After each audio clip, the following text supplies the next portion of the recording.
শুভ সন্ধ্যা। আমরা পরমেশ্বর ভগবানকে স্মরণ করে আমাদের আজকের ফেসবুক লাইভ অনুষ্ঠান আমরা আরম্ভ করছি।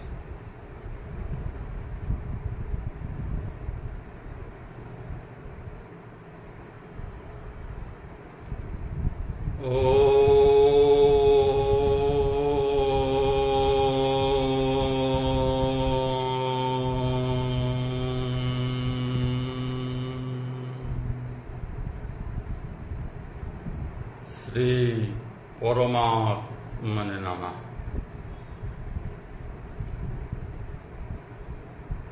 আলোচনা করার পূর্বে আমরা আমাদের স্বরূপ চিন্তন করব। আমি শক্তিশালী আত্মা, আমি শক্তিশালী আত্মা, আমি দেহ নই, মন নই, বুদ্ধি নই, আমি নিত্য শুদ্ধ বুদ্ধ মুক্ত আত্মা, আমি সচিৎ আনন্দময়। গতদিনের ফেসবুক লাইভ অনুষ্ঠানে আমরা শ্রীমদ্ ভাগবত গীতা পঞ্চম অধ্যায় কর্মসন্ন্যাস যুগে 13 এবং 14 নম্বর মন্ত্রটি আলোচনা করেছিলাম। আজ আমরা 15 নম্বর মন্ত্রটি আলোচনা করব। 15 নম্বর মন্ত্রে ভগবান শ্রীকৃষ্ণ বলছেন, না দত্তে কশ্চিৎ পাপম ন চৈব সুকৃতম বিভু অজ্ঞানেন আবৃত্তম জ্ঞানম তেন মুহ্যন্তি জন্তবঃ।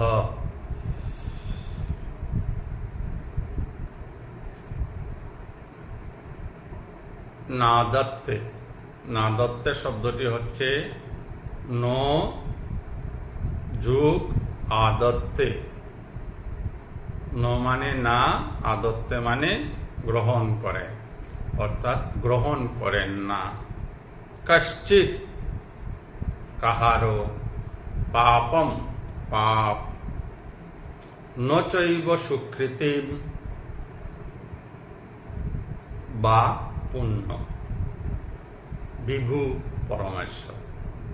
পরমেশ্বর, পরম পিতা, পরমাত্মা কোন মানুষের পাপ এবং পুণ্য গ্রহণ করেন না। অজ্ঞানেন আবৃত্তম জ্ঞানম,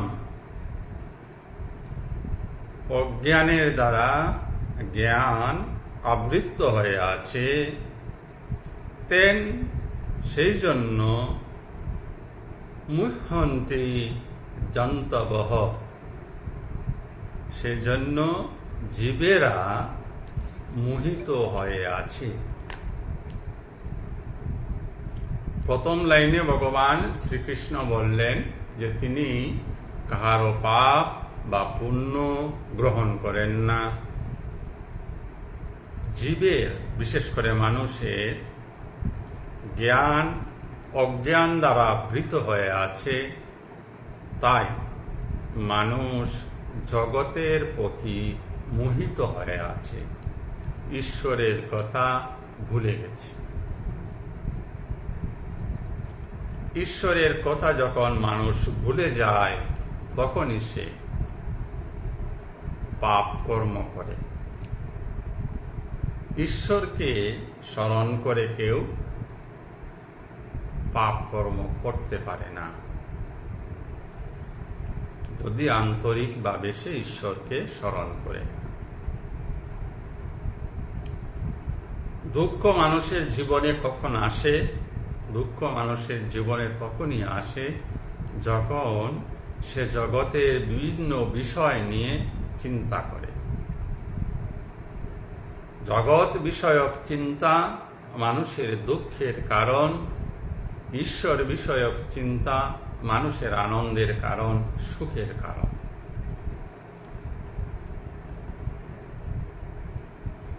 আপনি একা বসে আছেন, হয়তোবা কিছু চিন্তা আপনার মনে উঠছে। লক্ষ্য করে দেখবেন ওই চিন্তাগুলি জগৎ বিষয়ক, ব্যক্তি বিষয়ক, বস্তু বিষয়ক, ভবিষ্যৎ বিষয়ক বা অতীত বিষয়ক। প্রতিটি চিন্তা আপনার মনে বিভিন্ন তরঙ্গের সৃষ্টি করে। একটি চিন্তা এখন আপনার মনে উঠল, অতীতের কোনো আনন্দের ঘটনা, আপনার মন আনন্দিত হবে। একটি চিন্তা আপনার উঠল, আগামী কালকের কোনো দুর্ভাবনার কথা, দুশ্চিন্তার কথা, আপনার মন ব্যথিত হয়ে যাবে।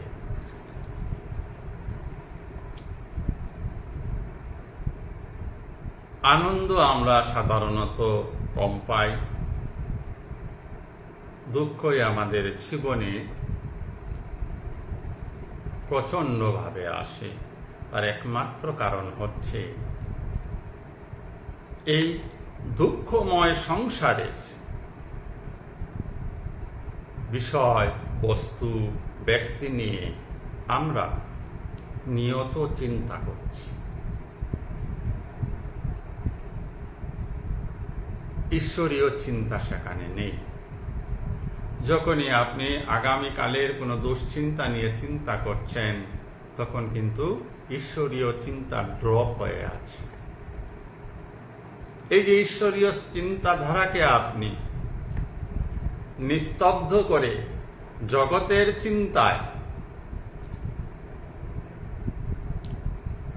ভাবিত হয়ে গেলেন, জগতের চিন্তা আপনাকে দুঃখ দেবে, কষ্ট দেবে, পীড়া দেবে।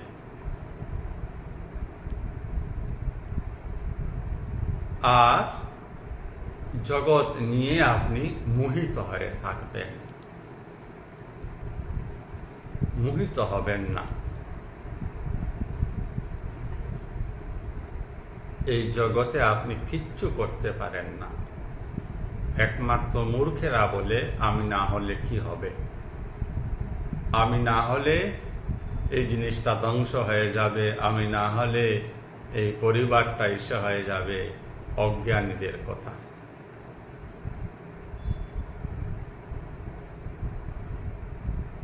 কিচ্ছু হয় না, যেহেতু আপনি কিছু করেনই না, করতেই পারেন না, তা আপনি করবেনটা কি? মিছামিছি কেন জ্বালা যন্ত্রণা, দুর্ভাবনা, দুশ্চিন্তার দ্বারা পীড়িত হচ্ছেন? তাই ভগবান বললেন, তিনি কারো পাপ গ্রহণ করেন না, কারো পুণ্য গ্রহণ করেন না। আসলে মানুষ ঈশ্বরীয় স্মৃতি বা ঈশ্বরকে ভুলে গিয়ে জগতে মোহিত হয়, জগৎ থেকে বিভিন্ন কিছু প্রাপ্তির আশায় অন্ধের মতো ছুটে বেড়ায়। তার দিক বিদিক জ্ঞান থাকে না। আর এইসব মানুষেরাই জগতে কষ্ট বেশি পায়। তার পরবর্তী মন্ত্র 16 নম্বর মন্ত্রে এসে ভগবান বললেন, জ্ঞানেন তু তৎ অজ্ঞানম, জ্ঞানেন তু তৎ অজ্ঞানম, যেষাম নাশিতম আত্মনঃ তেষাম আদিত্যবৎ জ্ঞানম প্রকাশয়তি তৎপরম। জ্ঞানেন, জ্ঞানের ধারা, তু কিন্তু, তৎ অজ্ঞানম, অজ্ঞানকে, জ্ঞানের দ্বারা অজ্ঞানকে, যেষাম যাহারা, নাশিতম নাশ করেন, আত্মন মানে জীব, যে সকল জীব বা যে সকল মানুষ জ্ঞান বিচারের সাহায্যে অজ্ঞান কোনটা? ওই যে জগতে মোহিত হয়ে আছে, ঈশ্বরকে ভুলে আছে, এটা অজ্ঞান। জগতের অনেক কিছু জেনে আছি, অজ্ঞান। ঈশ্বরকে জানি না, অজ্ঞান। শুধু ঈশ্বরকে জানি, জ্ঞান। পারমার্থিক জগতে ইহাই জ্ঞান অজ্ঞানের পরিভাষা। যিনি অনেক কিছু জানেন তিনি অজ্ঞানী, যিনি একমাত্র ঈশ্বরকে জানেন তিনিই জ্ঞানী। তো কারা অনেক কিছু জানে? যারা সর্বদা মনটাকে জগতে ফেলে রাখে, তারা অনেক কিছু জানে জগৎ সম্পর্কে, তাদেরকে ভগবান অজ্ঞানী বলছেন। তাই ভগবান বললেন, এই যে তুমি বিচ্যুত হয়ে আছো পরমাত্মা থেকে, তোমার আত্মবোধ থেকে, আত্মস্বরূপ থেকে, এই যে অজ্ঞান, এই অজ্ঞানকে জ্ঞান বিচারের সাহায্যে নাশ করে দাও। নাশ করলে কি হবে? তেষাম আদিত্যবৎ জ্ঞানম। তখন কি হবে? সূর্যের মতো উজ্জ্বল জ্ঞান প্রকাশয়তি, প্রকাশ হবে, তৎপরম তাহার পরে।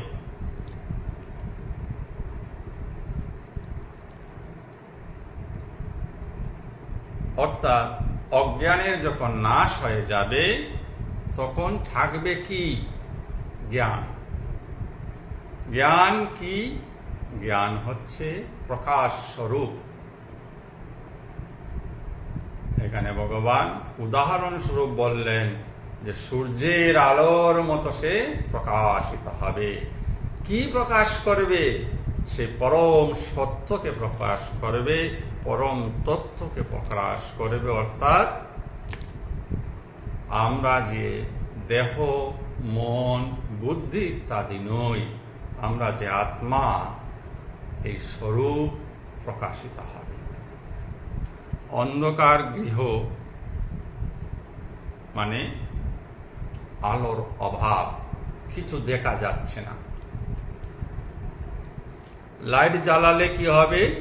প্রকাশ হবে, সবকিছুর স্বরূপ দেখা যাবে। কোথায় কোন জিনিসটি আছে, কি আছে, সব দেখা যাবে। ঠিক তদ্রূপ ভাবে জ্ঞান বিচার করতে করতে যে মানুষটি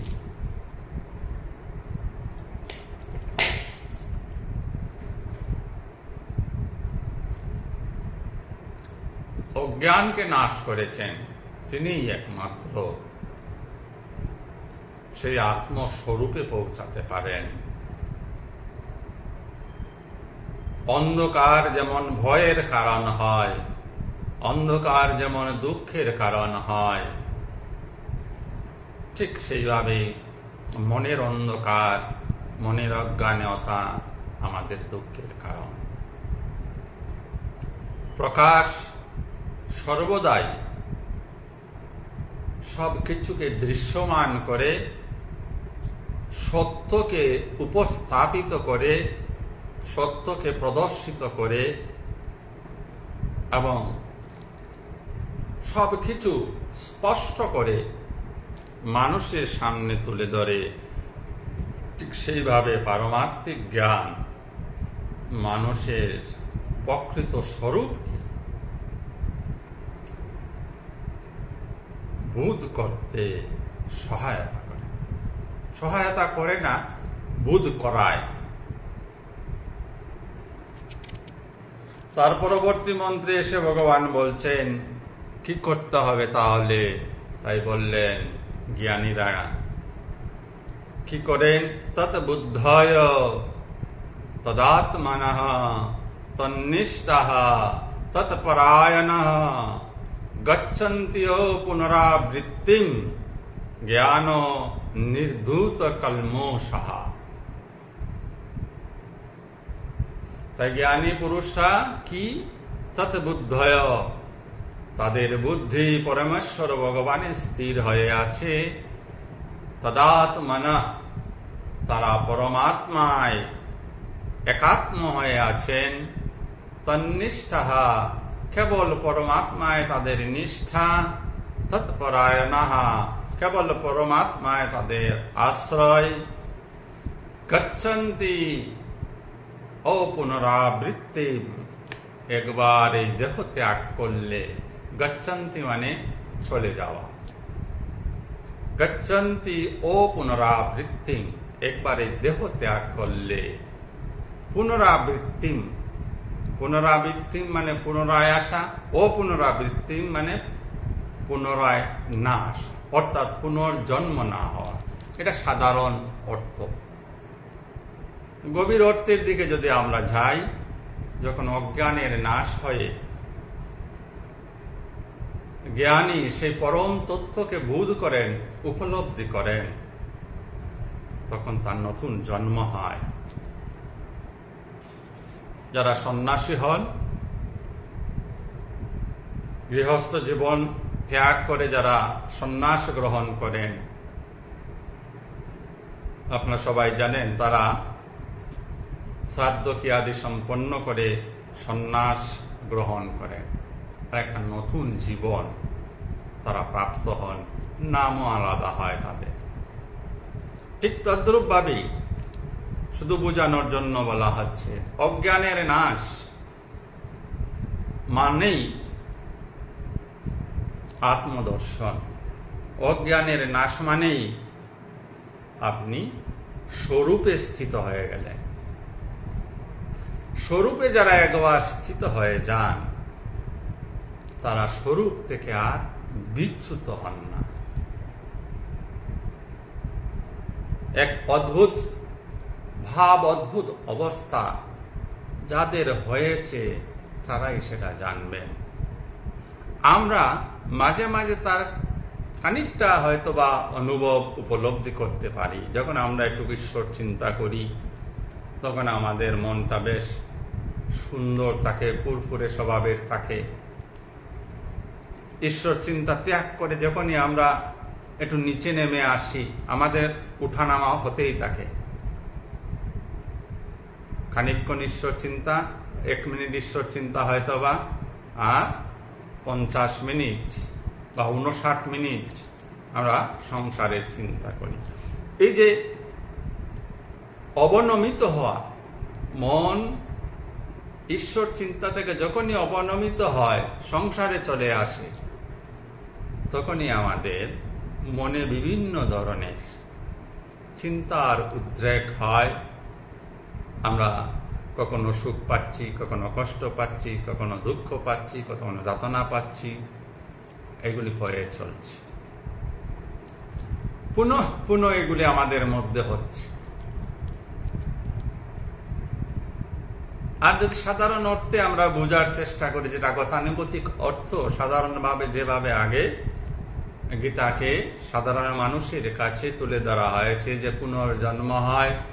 কি পুনর্জন্ম? যে এই দেহখানা মৃত্যু হলে আবার পুনর্জন্ম হবে। কেন পুনর্জন্ম হয়? কর্মফল অনুসারে।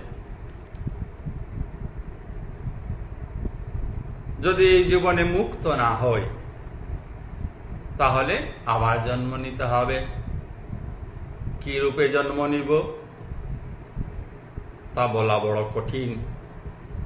আবার কি দেহ প্রাপ্ত হব তা বলা বড় কঠিন।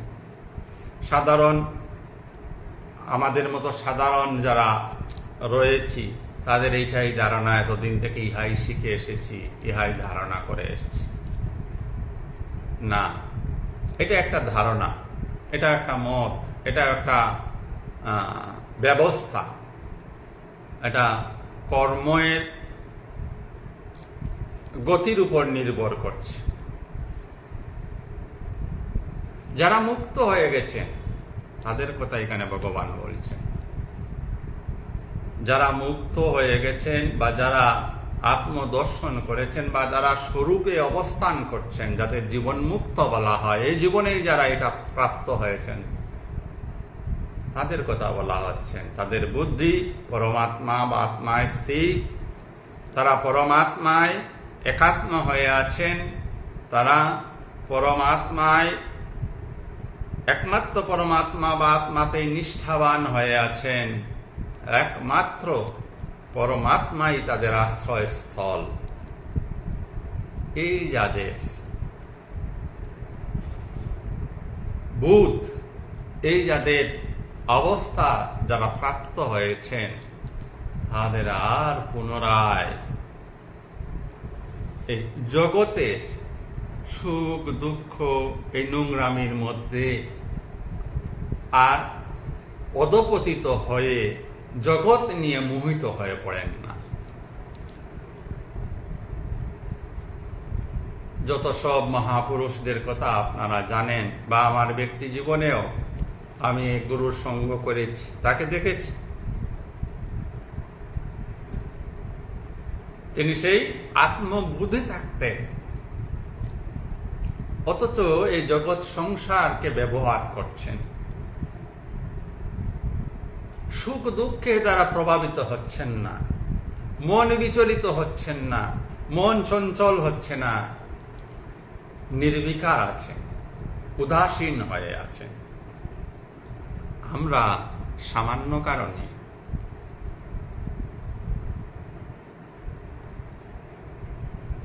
বিকারগ্রস্ত হয়ে যাই, অশান্ত হয়ে যাই, চঞ্চল হয়ে যাই।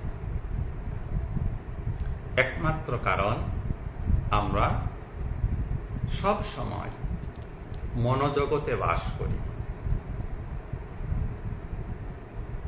আমাদের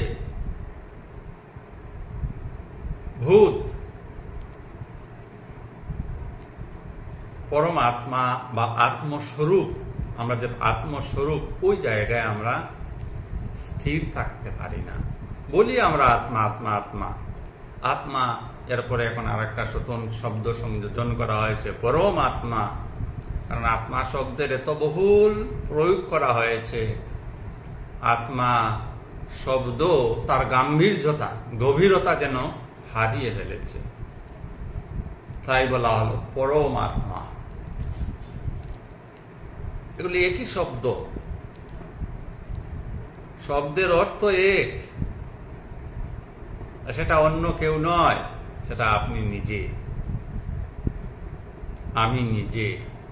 আমরা বোধ করতে পারি না বলেই জীব জীব বলে চিৎকার করে বেড়াচ্ছি।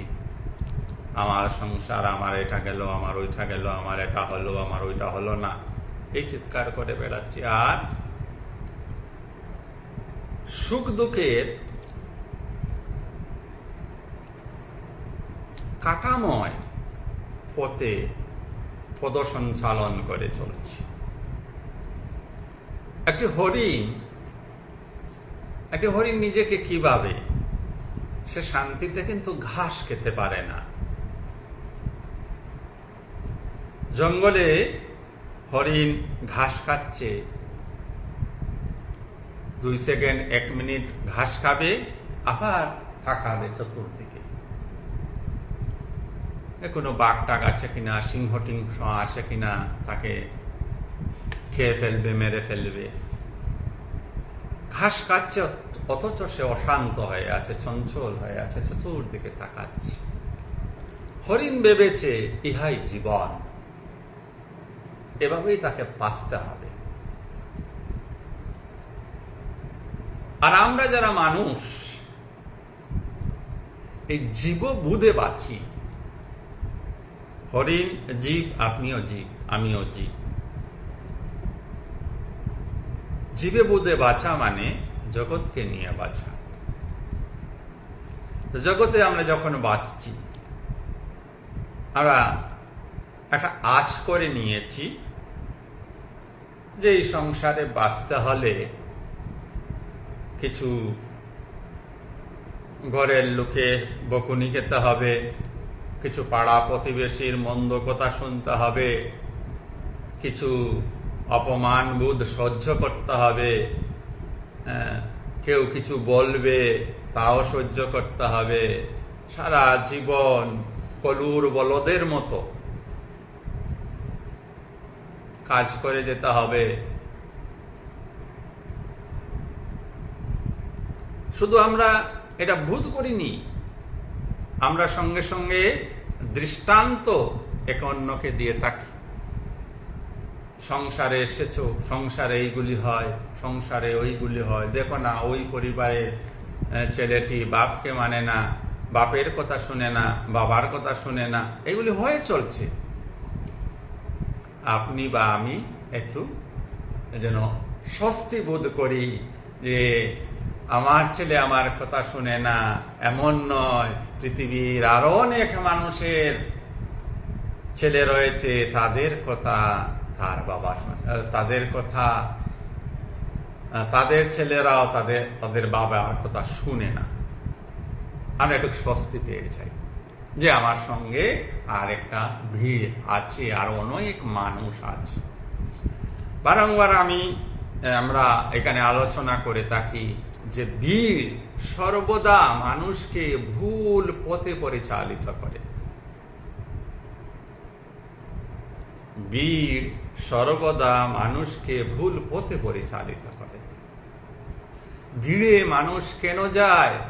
ভিড়ে মানুষ যায় নিজেকে সুরক্ষিত করতে। মানুষের জন্য ভিড়ে যায়, তখন সে ভিড়ের সাথে একত্র হয়ে, একাত্ম হয়ে সেও নিজেকে শক্তিশালী ভাবে, সেও নিজেকে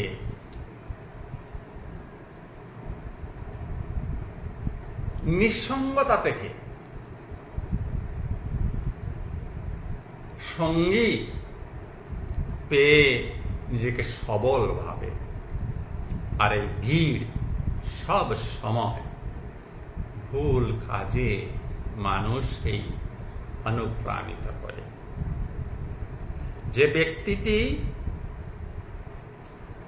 একাকী যে অসৎ কর্মটি করতে পারবে না, সেই একই ব্যক্তি যদি ভিড়ে পৌঁছে যায়, ভিড়ের সঙ্গে সাথে তাল মিলিয়ে জঘন্যতম কাজ করে দিতে পারে। যার উদাহরণ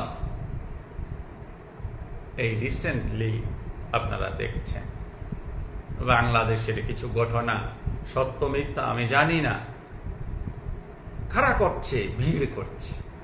ওই ভিড়ের একটি মানুষকে যদি বলা হয় যাও ওই হিন্দু মন্দিরটা ভেঙে আসো, একটি মানুষের সাহস হবে না। তার বিচার, তার বুদ্ধি, তার চেতনা কাজ করবে না, ইয়া করা উচিত নয়। কিন্তু ভিড় যখন তাকে পুশ করবে, সে ভিড়ের সঙ্গে গিয়ে ওই মন্দির ভাঙতেও দ্বিধাবোধ করবে না, বরঞ্চ ওই কুকর্মটি করতে সে উৎসাহিত হবে, আনন্দিত হবে। তো এইভাবে আসলে আমাদের জীবন নয়। You are unique. অন্য যারা যা কিছু সহন করছে, আপনাকে তাহা সহন করতে হবে এমন কোনো কথা নেই। একমাত্র অজ্ঞানীরাই সহন করে যাচ্ছে। ওই হরিণের মতো ভাবছে ঘাস এইভাবে খেতে হবে, মাথা উঠিয়ে থাকাতে হবে, খাওয়াটা অশান্তিতে খেতে পারছে না, এইভাবেই হয়ে চলছে। ওই হরিণের মতো আমরা সবাই হয়ে গেছি। আমরাও ভাবছি জীবনটা বোধহয় এইরকমই। না, আগে না, জীবন মুঠে এইরকম নয়। জীবনকে আমরা আরো সুন্দর করে তুলতে পারি যদি আমরা সৎসঙ্গ করি, যদি আমরা ঈশ্বর প্রেমী হই, যদি আমরা আমাদেরকে প্রত্যেকে নিজেকে জানার চেষ্টা করি, তবে আমরা এই জগৎ থেকেও, জগৎকে ব্যবহার করেও জগৎ সম্পর্কে নির্বিকার হয়ে, উদাসীন হয়ে জীবন বাঁচতে পারব।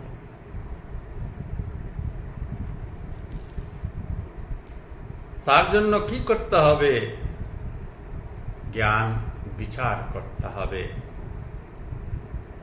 অন্ধকারকে সরাতে হবে। অন্ধকার মানে অজ্ঞানকে সরাতে হবে, অজ্ঞানের নাশ করতে হবে। লাইট জ্বালিয়ে যেভাবে রুমে আলো নিয়ে আসেন, অন্ধকার রুমটিকে যেভাবে আলোকিত করে দেন, ঠিক সেইভাবে জ্ঞানের বিচারের সাহায্যে, জ্ঞানের আলোকে মনের অন্ধকারকে দূর করতে হবে। যারা এইভাবে দূর করতে পেরেছেন তাদেরকে আর দুঃখ কষ্ট পেতে হয় না। ওইটাই বলছেন ভগবান শ্রীকৃষ্ণ, গচ্ছন্তি পুনরাবৃত্তিং পুনঃ পুনঃ। এই সুখ দুঃখের চক্রে ঘুরতে হয় না। কেন?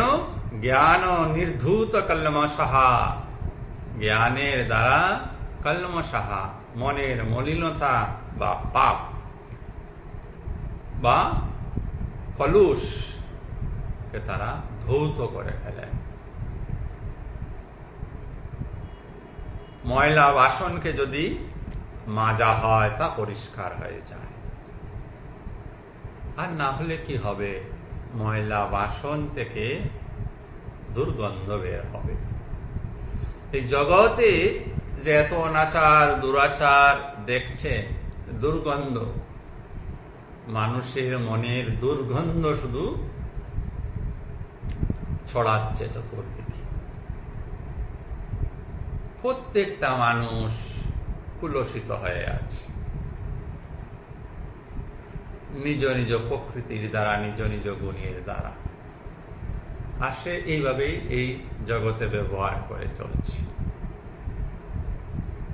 সবাই যদি কুলসিত হয়, তাকে 99% মানুষ কুলসিত, 99% মানুষের শরীরে দুর্গন্ধ মনে করো, তাহলে কি হবে?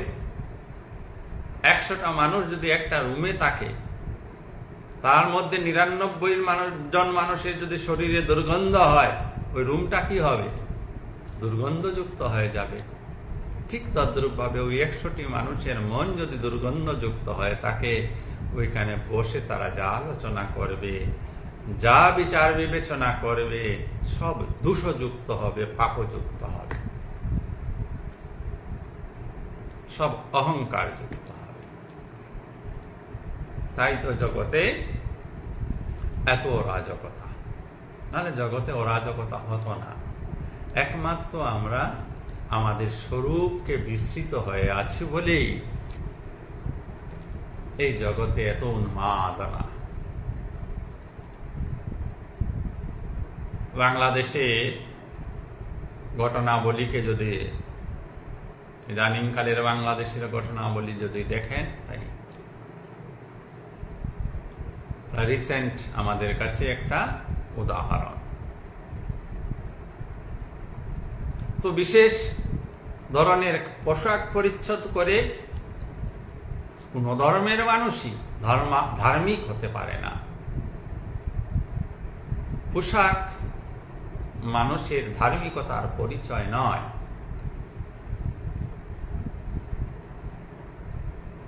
এই পোশাকের আড়ালে তথাকথিত সাধুরা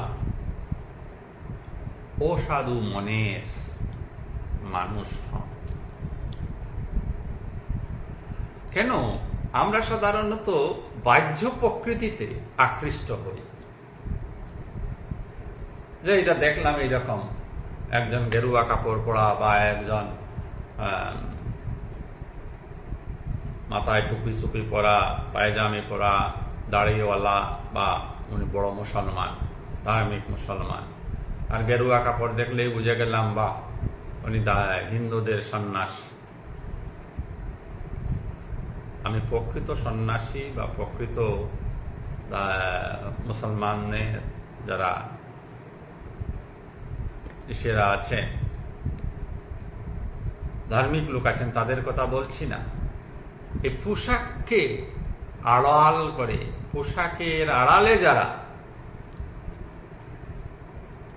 সমাজের ক্ষতি করে চলছেন তাদের কথা বলছি। তারা কিন্তু বড় ভয়ঙ্কর। একা অজ্ঞ মানুষ, সাধারণ মানুষ সমাজের বিশেষ ক্ষতি করতে পারে না, যতটুকু এই তথাকথিত সাধু ব্যক্তিরা করতে পারে, তথাকথিত জাগতিক জ্ঞানী ব্যক্তিরা করতে পারে। তাই 17 নম্বর মন্ত্রে আনন্দে থাকার, দুঃখ কষ্ট থেকে মুক্ত হয়ে থাকার উপায় ভগবান বললেন যে সর্বদা ঈশ্বরে বিশ্বাস রাখো, ঈশ্বরে নিষ্ঠাপন্ন হও, ঈশ্বরে আশ্রয় গ্রহণ করে থাকো, ঈশ্বরে বুদ্ধিযুক্ত করে থাকো, তাহলে পুনঃ পুনঃ সুখ দুঃখে জ্বালা যন্ত্রণা ভোগ করতে হবে না। কারণ সুখ দুঃখ উৎপন্নকারী যে মন, সেই মনের যে চিন্তাধারা, সেই চিন্তাধারাকে জ্ঞানের আলোতে, জ্ঞানের বিচারে পরিষ্কার করে নিতে হবে, তবেই মহা আনন্দ, মহাশান্তি। তার পরবর্তী মন্ত্রে এসে ভগবান বলছেন মানুষ এই অবস্থা প্রাপ্ত হলে কি হয়, অর্থাৎ যার বুদ্ধি আত্মায় স্থির হয়ে গেছে, আত্মাতেই যিনি নিষ্ঠাবান, এই অবস্থা প্রাপ্ত হলে জ্ঞানী পুরুষের বা সাধু পুরুষের আচার ব্যবহার কিভাবে হয় বললেন, বিদ্যা বিনয় সম্পন্নে ব্রাহ্মণে গবি হস্তিনী শুনি চৈব সপাকে চ পণ্ডিতা সমদর্শিনী। বিদ্যা, বিদ্যা কথাটা আমরা সবাই জানি, শব্দটির অর্থ বিদ্যা সম্পন্ন হন তিনি, বিনয় সম্পন্ন হন, বিদ্যা বিনয় সম্পন্ন, তিনি বিদ্যা সম্পন্ন হন, বিনয় সম্পন্ন হন। কার প্রতি? ব্রাহ্মণে, ব্রাহ্মণের প্রতি। গবি মানে গাভী, হস্তিনী মানে হাতি, শুনি মানে কুকুর, সপাক মানে চণ্ডাল। পণ্ডিতা এই জ্ঞানী ব্যক্তিগণ, সমদর্শিনঃ সমভাবে দর্শন করেন। কি সমভাবে দর্শন করেন? যতগুলি জিনিস নাম এখানে উচ্চারণ করা হলো, ব্রাহ্মণ, গরু, হাতি, কুকুর, চণ্ডাল,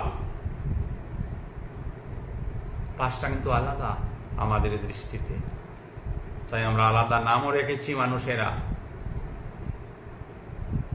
ব্রাহ্মণের সঙ্গে চণ্ডালের দেহগত মিল আছে, আচরণগত কোনো মিল নেই। গরুর সঙ্গে হাতির মিল নেই, হাতির সঙ্গে কুকুরের মিল নেই, কুকুরের সঙ্গে বাঘের মিল নেই। কিন্তু জ্ঞানীর কাছে সব সমান, সবকিছু সমান দেখছেন। কেন? কারণ তিনি আত্মস্বরূপে আছেন, একমাত্র আত্মাই আছে, একমাত্র পরমাত্মাই আছেন, আর কিছু নেই পৃথিবীতে। নাম এবং রূপ, এই যে বললাম ব্রাহ্মণ, গরু, হাতি, এগুলি নাম, তৎসঙ্গে তাদের একটি রূপ রয়েছে। নাম রূপ নিয়েই জগৎ, নাম এবং রূপেই দুঃখ। নাম রূপকে বাদ দিলে পরে যা থাকে তাই আত্মা। আপনার নামকে আপনি বাদ দিয়ে দিন, মনে মনে বাদ দিন, আপনার কোনো নাম নেই, আপনার কোনো আকৃতি নেই, still you exist. That existence is pure existence, that is you are the self. আপনি আত্মা। যখনই আপনি এই দেহতে চলে আসবেন, নামের মধ্যে চলে আসবেন, আমি অমুক, তখনই আপনি নামের এবং রূপের দ্বারা মোহিত হয়ে গেছেন, জগতে নেমে চলে আসেন। তখনই পরমাত্মাকে বিস্মৃত হওয়া যায়, স্বরূপ জ্ঞান থাকে না। স্বরূপ জ্ঞান না থাকলেই জগতের দ্বারা মোহিত হতে হয়, আর জগতের দ্বারা মোহিত হলেই দুঃখ কষ্ট।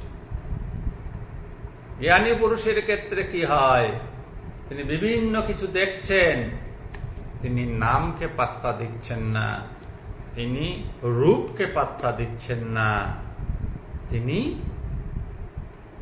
ওই জীবের মধ্যে সেই একই আত্মাকে দর্শন করছেন, যে আত্মা হয়ে তিনি আছেন। আত্মা আলাদা আলাদা হয় না, একই আত্মা। মাছ যেমন জলে থাকে, জলকে ধরে মাছ থাকে, ঠিক সেইভাবে আত্মাকে ধরে আমাদের এই দেহগুলি আছে। দেহতে আত্মা নেই, আত্মাতে দেহ আছে। জগতে আত্মা নেই, আত্মাতে জগৎ আছে। এই চিন্তনগুলির প্রক্রিয়াগুলিকে আমরা যেন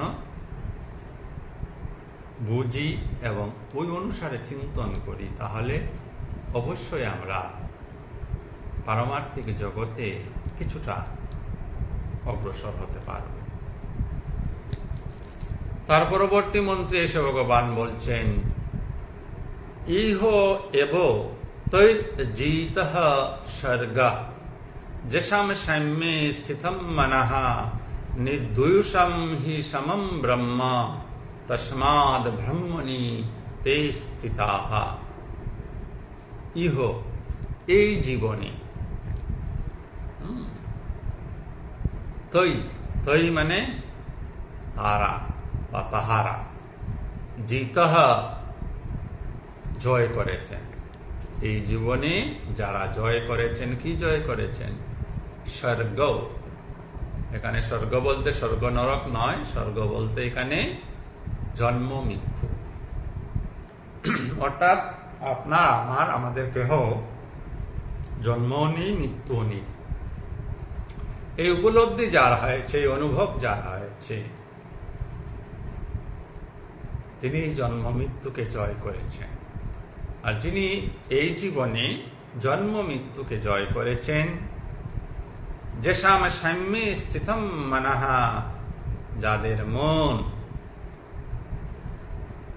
অবিচল অবস্থায় থাকে, সাম্য মানে সমান, সমতা, যাদের মন সমতায় প্রতিষ্ঠিত, নির্দ্বন্দ্ব, মনে কোনো ধরনের দ্বন্দ্ব নেই, মন ব্যালেন্সড হয়ে আছে।